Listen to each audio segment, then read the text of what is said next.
Hi guys, it's Blair here. Recently on my different social media channels, I've had a lot of people asking me about studying English and resources for studying English. So this week I have partnered with an English study channel, 英格历史, to bring you a special episode about Brexit vocabulary. This is something that I'm sure you guys will be able to use over the next few months.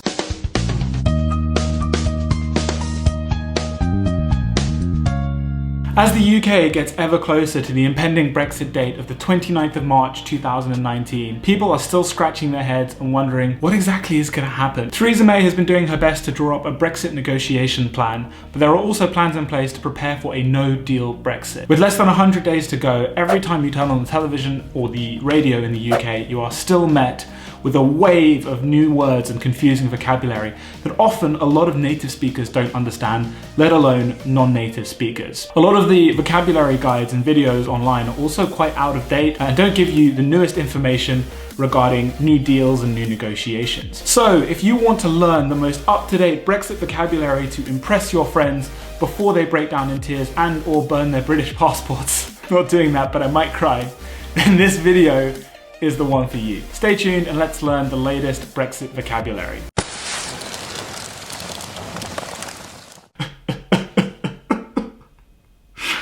Oh man, I'm gonna cry.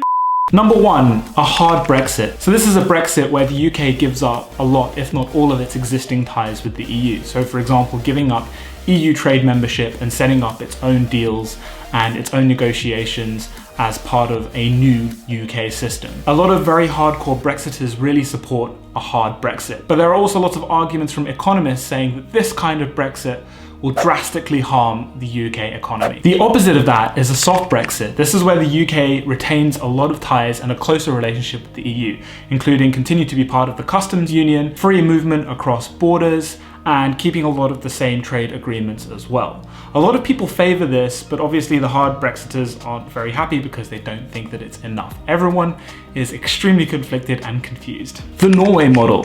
So this is the model where the UK stays part of the EU, it can still trade freely, and it has to pay a contribution towards the EU budget. But as a part of this, they still have to allow free movement between European borders. This has been a bit of a sticking point in the Brexit debate because a lot of people in the UK want to be able to have tighter control of the borders. The UK would also have to make a contribution towards the EU budget, although it would be smaller than what they are paying now. The island border. So this is referring to the land border between Northern Ireland and the Republic of Ireland. After Brexit goes ahead, this will be the only land border to the EU ever. I was thinking about how to end that. Ever. Free movement or freedom of movement. So this is what the EU has in place currently, where citizens of the EU are allowed to freely move between the borders of each country. A lot of people in the UK think that added immigration puts pressure on public services like NHS and state welfare. So they are less happy about free movement and want to see increasing restrictions on borders and customs control. A disorderly Brexit, a term that I think is going on at the moment. 哎妈呀，好混乱的脱欧方式啊，就是。So a disorderly Brexit is the term that the Bank of England used if the UK were to crash out of negotiations with the European Union with no deal in place. They worry that rising inflation and rising food prices could push the UK into recession. 好混乱。Article 50. So Article 50 is part of the Lisbon Treaty and is the official exit clause of the European Union. Once it's been invoked, preparations to leave the European Union can start.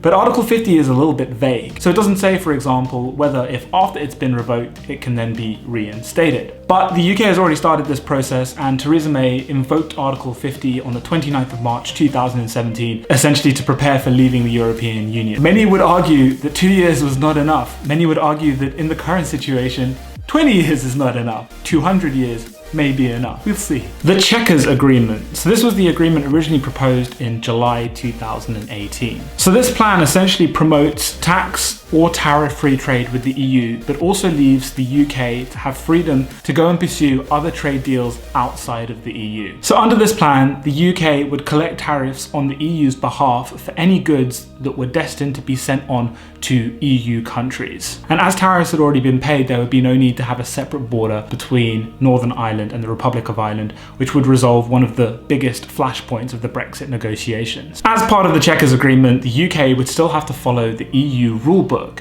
but there were talks of having greater control of freedom of movement, which would give the UK back more control over immigration rules. However, a lot of UK ministers were not happy with this deal because they thought that it still had too close ties and wasn't much of a difference from the pre-Brexit situation anyway. Cliff edge. So this is the prospect of the UK crashing out of the European Union with no negotiations in place. At the moment, the cliff edge is the 29th of March 2019.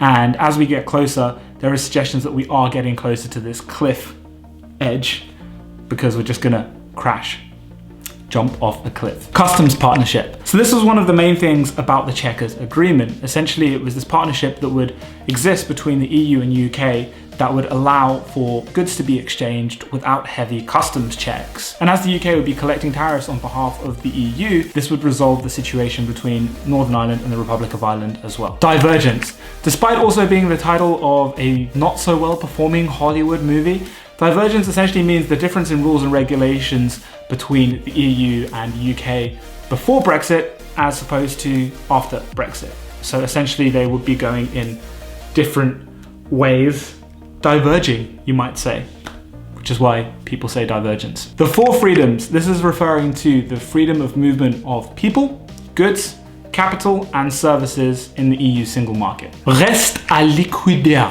That was my attempt of a French accent. British people might be like reste à liquider, but it's a French term that essentially means outstanding bills. This is referring to projects that the EU has already agreed to support financially, but the UK has yet to pay for. We have not paid for it yet. Is that a French accent?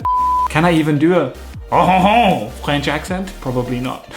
Settled status. So settled status is a new scheme the UK is trying to implement on the 30th of March 2019, directly after Brexit takes place, which is for citizens of EU countries that have already settled in the UK and have remained there for longer than 5 years. If you are one of these citizens, then it means that you can stay in the UK for as long as you like and still enjoy access to services like the NHS without having to worry.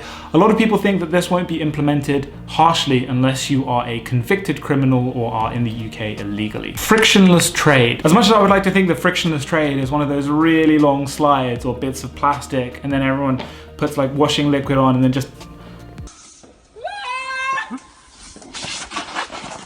you know, flies along it. Unfortunately, it's not. Frictionless trade is referring to the reduction in tariffs and trade barriers that make trade as smooth as possible. Kind of like you're on a slip and slide. Eurosceptic. So a Eurosceptic is someone that believes that the EU has too much power and restricts the growth and freedom of other countries to create their own ideas and develop freely. So in this case, Brexiteers are Eurosceptics because they want to see that the EU has less control over the direction of the UK's future. So I hope that this vocabulary has been useful to you in some way. As we get closer to Brexit, this will be talked about more and more before the impending deadline. And as everyone is making such a mess of it, it is likely that this topic is not one that will go away quickly. So it's better that you learn this vocabulary now and know how to use it so that when it comes up in conversation, you can just casually throw it out there.